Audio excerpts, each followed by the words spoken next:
罗马书第12章第1节到第8节。所以，兄弟姊妹，因为上帝的怜悯，我劝恁着将家己的身躯献予上帝做活活的祭，是圣洁、伊所欢喜的。这是恁合宜的敬拜。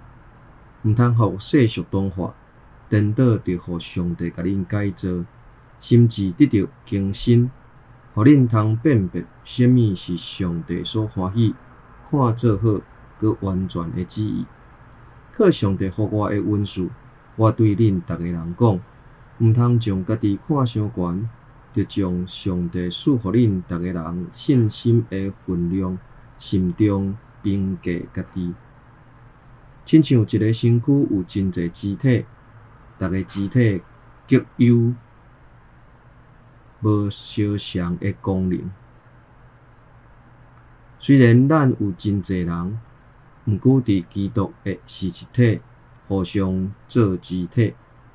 照上帝赐予咱的恩典，咱逐个人有得到无相像的恩赐。宣讲信息的人着符合信心宣讲，服侍的人着专心服侍，教导的人着专心教导，劝勉的人着专心劝勉，真济的人着慷慨，领导的人着热诚，做主善的人着甘心乐意。